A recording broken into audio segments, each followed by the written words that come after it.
So this is me, a tourist and a YouTuber on Albanian News. I know, what the hell? So let me tell you exactly how I got here. Good morning, people.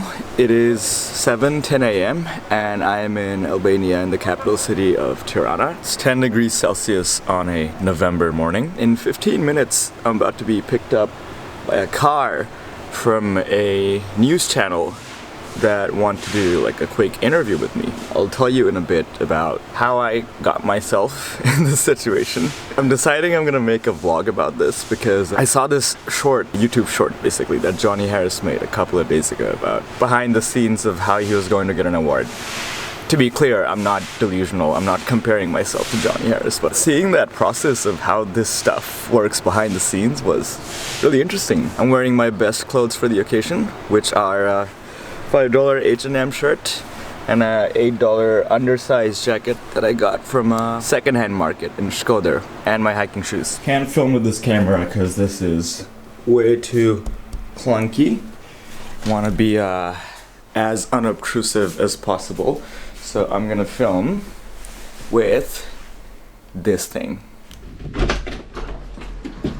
The driver is here. Should be a logo of the news channel in the car.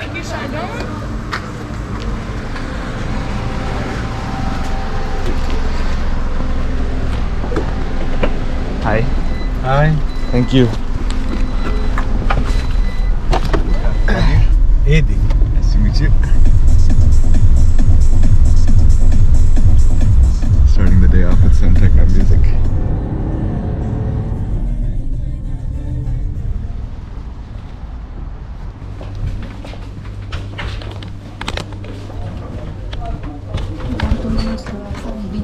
Yeah, I did it. Yes, you have. The presenter transmissions now. So I am at Euronews Studio, which is like 20 kilometers away from the city center. So I'm pretty impressed how fast we got here. And I went in and saw the actual studio where I'm going to do the interview, and they said I couldn't film with this thing over there, which is totally fine. I guess they don't want any distractions. Yeah, I think my translator is coming in like 10 minutes, and then I should be going live. Okay, yeah, they're just putting on the mic. Okay, thank you. Kështu që do ta ftojmë vetë Nadirin, të cilën e kemi këtu sot në studio. Mirëmëngjesi, good morning. Good morning and thank you for having me. Dhe faleminderit për ftesën. Ne duam ta nisim. Okay. Thank you, Malvina. I guess I'm heading back. Hello. So that was the interview, and most of it is in Albanian. So I feel like you guys are not gonna get the content of the interview, so let me just recap what happened. They just dropped me off with their car back in the center again, so I'm gonna get a coffee and unpack what the hell just happened.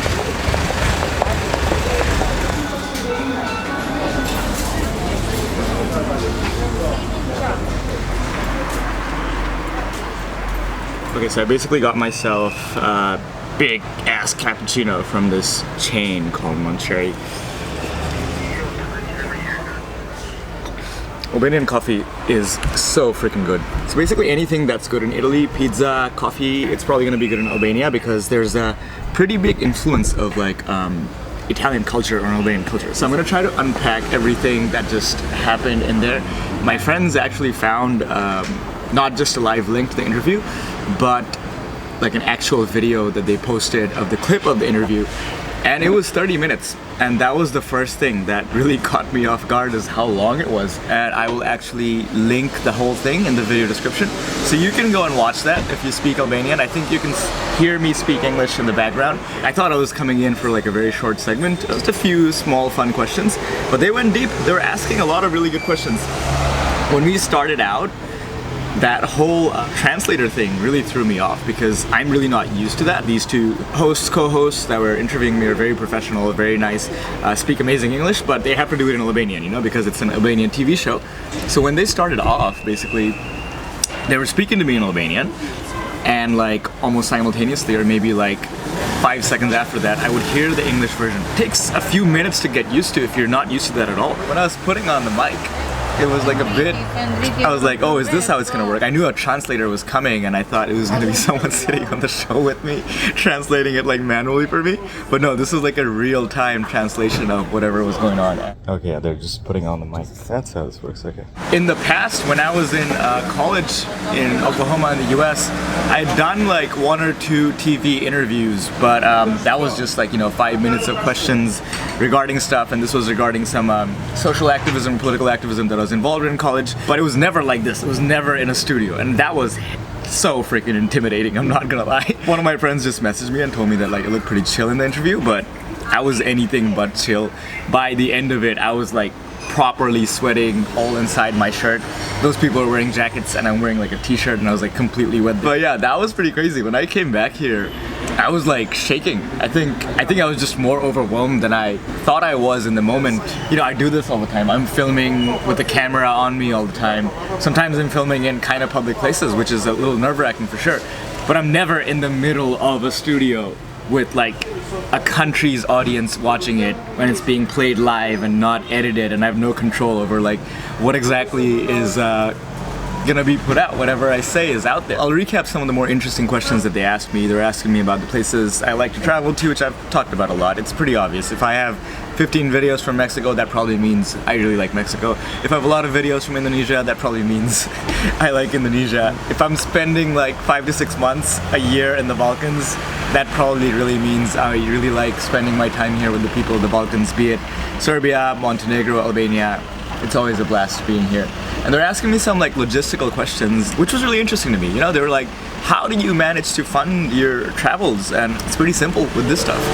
There's a lot of ways to make money from this, and I don't know if this is something you don't want to know, but I think it's really very important to hear for aspiring travel filmmakers. Traveling is not as expensive as you think it is, and travel filmmaking can make you more money than you think it might, and to do that you don't necessarily have to like make it big and have millions of followers or subscribers. You just need to have a skill set that you can market to people who are willing to pay for it. Yeah, that was such a cool experience. So after everything was done, I met up with Malvina Gorea. She's the reporter that found me. She actually saw one of my videos that went viral in Tirana, about Tirana. So this is how this interview happened. I made a video recently about my first day back in Albania, and specifically focusing on Tirana, and it looks like it's gotten a lot of views in Tirana and like a pretty nice positive reception. This lady, Malvina, emailed me like a week ago and she thought I'd already left, but I got back to her and I was like, no, I'm still here. And they're like, okay, do you want to do this morning show? And I was like, sure. In the back of my head I was thinking that I usually go to bed at 5 or 6 a.m. on the weekends, and now I'm gonna be up at 6:30 a.m. But I was very responsible. I actually went to bed at like midnight yesterday, woke up at 6:45 and got all of this done. One of the really cool things about being able to stay in a place after you film there is that you get to experience amazing things like this. Usually what happens is I film in a country, and by the time I'm editing those videos, I'm in a different country, I'm in a different part of the world often. This was really cool. I'm still in Albania editing videos from Albania, and some of this stuff has gained traction, and some people every once in a while are like saying hi to me and saying that they appreciated the video. I appreciate it online too, but it's different when you get that feedback in person, which is not what I usually get. Okay, so I think that is gonna be it for today's video. It's only 10:30, which means I have to stay awake for another 12 hours. I don't know how, but I only have a few days left in Albania and I want to make the most out of it. So if you like this video, don't forget to like it. If you want to see more videos like this, feel free to follow my Facebook page or subscribe to my YouTube channel. And if you want real-time travel updates, feel free to follow me on Instagram at Nadir on the Go. I'll catch you guys in the next video from definitely in Albania.